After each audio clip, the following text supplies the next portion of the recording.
En reprenant les mécanismes psychiques par lesquels la névrose obsessionnelle systématise les erreurs de raisonnement qu'elle produit défensivement, nous pouvons remarquer que cette névrose de la pensée engendre des fausses théories particulièrement délétères.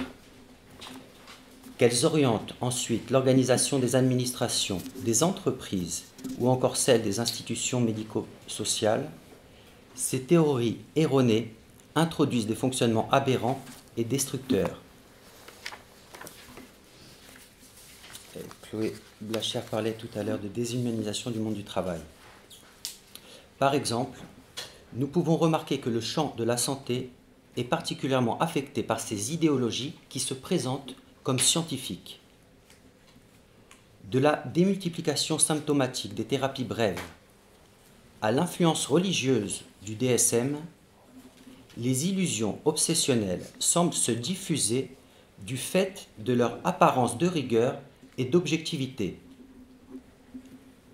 Pourtant, la dimension illusoire se dissipe aisément dès lors que se dévoile l'isolation psychique qui la soutient. Elle révèle alors l'ingéniosité du procédé qui permet de transformer en système cohérent les biais logiques induits par le refoulement obsessionnel. Et en repérant cette forme de focalisation qui structure l'illusion, nous pouvons alors nous rendre compte du pouvoir de destruction de cette névrose. En effet, le poids de ces fausses théories est particulièrement lourd de conséquences, notamment dans le champ médico-social. Il conduit à un certain nombre d'absurdités, comme celle qui consiste à transformer l'orientation du soin en un renforcement de la symptomatologie. Ainsi, nous pouvons nous demander si cette névrose de contrainte universelle de l'humanité que Freud a découvert dans les organisations religieuses de son époque ne s'est pas déplacée dans les systèmes de croyances qui affectent aujourd'hui les milieux politiques et scientifiques. En conférant à ces formes d'idéologie le statut de théorie, la névrose obsessionnelle semble institutionnaliser un obscurantisme qui n'est pas sans conséquences sociales. De l'obsession de la croissance et de la productivité à celle de la valeur et de l'accumulation, du rejet savamment rationalisé de la psychanalyse aux guerres idéologiques qui corrompent les lieux de savoir, les effets de ces théories erronées se révèlent d'autant plus nocifs qu'ils se diffusent au nom de la raison et de l'objectivité. Partons de la clinique pour tenter d'illustrer notre propos. Nous pouvons remarquer que de nombreux patients et psychanalysants obsessionnels abandonnent leur cure en actualisant leur sentiment de contrainte à l'égard du traitement. Plutôt que de reconnaître leur rapport assujettissant à la demande, ils s'opposent radicalement à la poursuite du traitement et justifient l'abandon de ce dernier en soutenant un raisonnement erroné. Freud utilisa le terme de fausse connexion pour qualifier les erreurs de raisonnement que produit le refoulement obsessionnel. Si ces biais logiques peuvent engendrer une forme d'inversion du rapport de causalité, l'ingéniosité de l'organisation défensive obsessionnelle permet précisément de la recouvrir sous un voile de cohérence. En effet, l'arsenal défensif de cette névrose produit des erreurs de raisonnement, mais surtout, il réussit remarquablement à les organiser en système, soit à les réintégrer dans des ensembles d'opinions et de croyances bien ordonnés. Ce qu'il s'agit ici de remarquer, c'est qu'en masquant ces prémices fausses, grâce à des perspectives bien isolées qui confèrent au système un semblant de consistance logique, ces théories fallacieuses se diffusent sous couvert de pragmatisme et de rationalité. En effet, l'isolation psychique mène à focaliser l'attention sur un espace-temps particulièrement circonscrit. Et par ce procédé, elle engendre des faux raisonnements qui semblent vrais dès lors qu'ils sont considérés de manière isolée. Par exemple, les thérapies brèves soutiennent l'illusion de leur efficacité en étant considérées sur un temps délimité et sur un espace également restreint, soit sur un symptôme particulier. Mais en excluant de considérer le déplacement du symptôme tout comme son retour dans le temps, nous pouvons voir comment ces perspectives bornées engendrent des fausses théories et ainsi des faux traitements. Ainsi, la remarquable organisation de cette névrose de la raison engendre une confusion épistémologique. Et en érigeant discrètement des illusions au rang de véritables théories, elle produit des fausses solutions dont les conséquences absurdes et destructrices dépassent largement le champ de la santé. En effet, en dégageant la structure fallacieuse de ces systèmes erronés qui désorientent littéralement la fonction des institutions médico-sociales, nous pouvons alors nous rendre compte de leur influence au niveau politique, économique et surtout, la thématique est d'actualité, écologique. Ces fausses solutions qui se soutiennent sur des perspectives isolées n'engendrent-elles pas d'autant plus de confusion et de destruction qu'elles donnent précisément l'illusion d'être rationnelles? Grâce aux biais logiques que permettent ces mécanismes de défense, la névrose obsessionnelle déploie son fonctionnement mortifère au nom de la méthode et du bon sens. Mais par cette isolation sur laquelle elle peut soutenir ses fausses théories, elle produit à son insu des divisions. Elle engendre des guerres de chapelle idéologiques. Des guerres de religion aux guerres dogmatiques qui corrompent tout autant les milieux politiques que scientifiques, cette névrose de la pensée nourrit des systèmes doctrinaires qui s'opposent aveuglément en fonction des différentes formations réactionnelles qui les composent. Malgré l'apparence d'hétérogénéité de ces phénomènes, la clinique nous aide à dégager la structure psychique qui s'y représente, notamment à travers l'oscillation du rapport à la demande que fixe le stade anal. Entre la soumission assujettissante à la demande et son opposition obstinée, la névrose de contrainte produit des systématisations opposées qui vacillent entre la soumission infantile et le refus de l'autorité, entre l'autoritarisme et le laxisme, entre la contrainte et le fantasme d'une liberté absolue.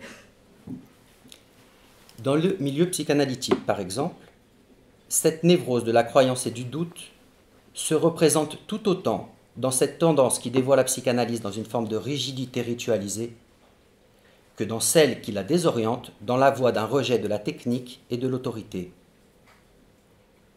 Entre ces dispositions qui figent et asphyxient la théorie psychanalytique en une forme de religion et celles qui refusent la méthode dans une quête obtuse d'autonomie, nous pouvons reconnaître l'ambivalence dans laquelle le névrosé obsessionnel s'épuise à lutter contre sa propre tendance.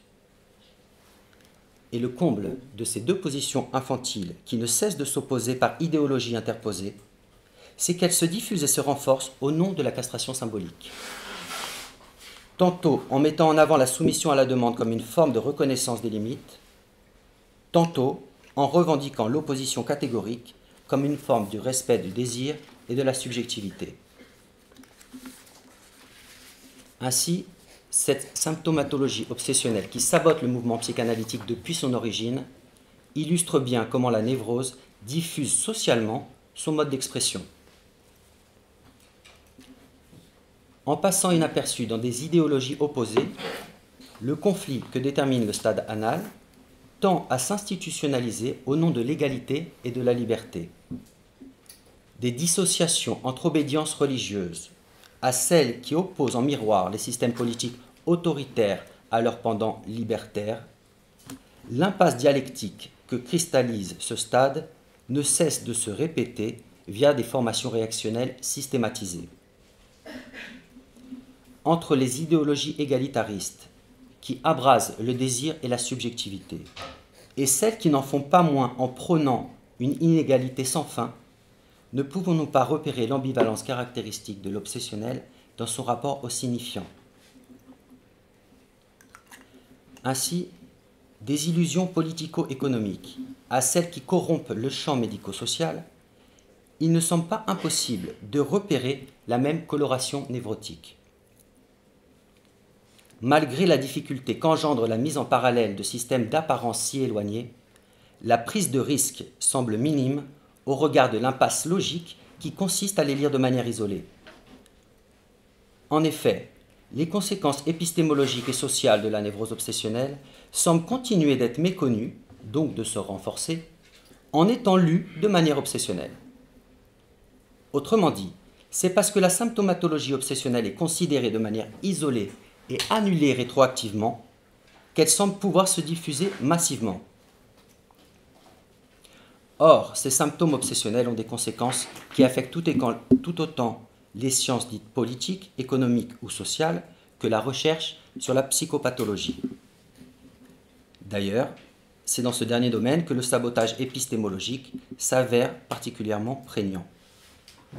En effet, malgré la découverte freudienne de la névrose obsessionnelle il y a plus d'un siècle, et malgré son actualité clinique, sa conception continue d'être annulée rétroactivement. Ainsi, en ne cessant de remettre en doute ce qui est vrai, nous voyons comment la névrose du doute empêche les avancées théoriques. Elle produit une forme de retour en arrière systématique qui tend à annuler le mouvement dialectique de la science. À cet égard, nous pouvons facilement constater que les avancées qu'apporte la psychanalyse continuent d'être annulées rétroactivement. Mais le comble de ce phénomène se révèle quand il s'applique à la lecture de la névrose obsessionnelle elle-même. Non seulement ces lectures faussées démembrent la logique et le tableau clinique de la névrose, mais surtout, elles engendrent des conceptions psychopathologiques erronées et donc des mauvais traitements. De même que les patients freinent leur cure en sous-estimant et en généralisant leurs propres symptômes, soit en les annulant rétroactivement, la conception de la névrose obsessionnelle semble précisément continuer de buter sur ses propres mécanismes de défense. En tant qu'il forme un symptôme particulièrement bien instauré, le DSM illustre bien comment la névrose peut annuler le savoir sur la psychopathologie au nom d'une fallacieuse objectivité. Mais le dévoiement qu'engendre l'isolation psychique et l'annulation rétroactive n'est pas sans épargner le milieu psychanalytique lui-même. Au-delà des inventions diagnostiques qu'il produit, nous pensons notamment au terme d'état limite, nous pouvons constater que la conception de la névrose obsessionnelle continue d'être régulièrement biaisée de manière obsessionnelle. Seules ces manifestations les plus graves sont prises en compte de manière isolée, pendant que les symptômes les plus représentés sont considérés comme normaux, soit annulés rétroactivement. Par exemple, un analyste à qui nous présentions notre travail le rejetait ainsi de manière catégorique. De toute façon, nous sommes tous obsessionnels. Par cette simple assertion, qui peut facilement passer pour une largesse d'esprit, il annulait rétroactivement toute la recherche sur la psychopathologie, notamment celle sur la névrose obsessionnelle. Si nous sommes tous obsessionnels, alors personne ne l'est. Ainsi, l'une des difficultés majeures concernant la prise en compte de cette structure psychique et de ses conséquences réside dans l'usage combiné de ses propres mécanismes de défense.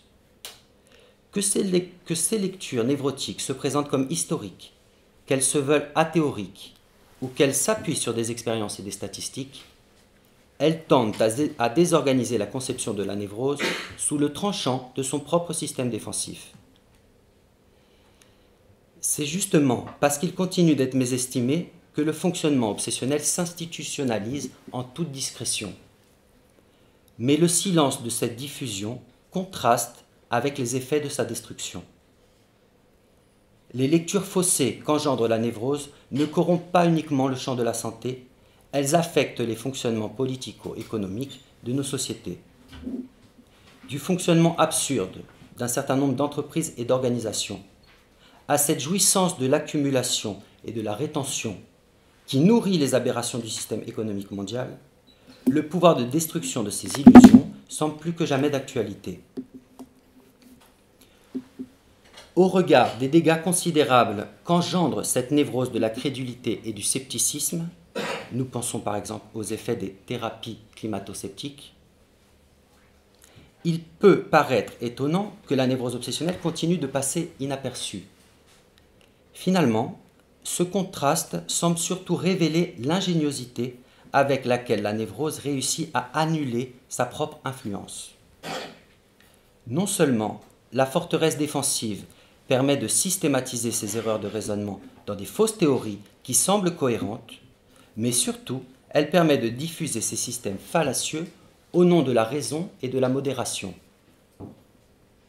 Mais de confondre ainsi le doute compulsif avec le doute du sujet divisé, la soumission à la demande avec la responsabilité, ou encore la procrastination avec la tempérance, cette névrose de la pensée engendre des amalgames par lesquels elle érige son fonctionnement en normes. Manifestes dans un certain nombre de lieux de savoir, ces symptômes obsessionnels sont d'une redoutable efficacité. Ils mènent à remettre en doute compulsivement le savoir sur le réel, tout en y substituant des croyances bien agencées. Et en sabotant les théories qui fonctionnent, tout en les remplaçant par des systèmes fallacieux, la névrose réussit ce tour de force d'institutionnaliser un obscurantisme qui se targue de lutter contre l'obscurantisme.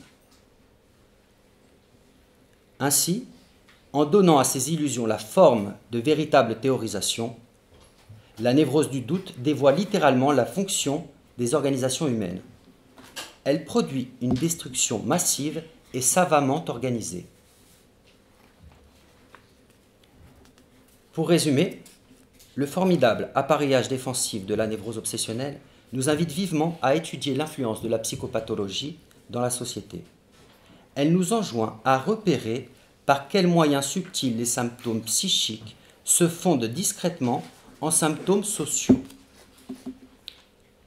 Par l'annulation rétroactive de son propre conflit intrapsychique et par l'intégration de ces erreurs de raisonnement dans des systèmes de croyances et d'opinion, la névrose obsessionnelle déplace au niveau familial, politique et social son expression conflictuelle.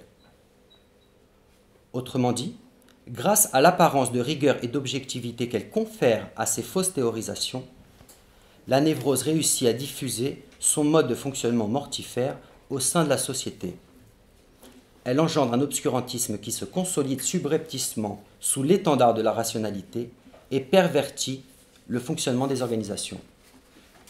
Et au-delà du champ restreint de la santé, dans lequel ces croyances dévoient littéralement la fonction même du soin, nous pouvons remarquer comment cette destruction silencieuse s'exprime dans les illusions économiques et politiques qui désorientent religieusement nos sociétés. Je vous remercie.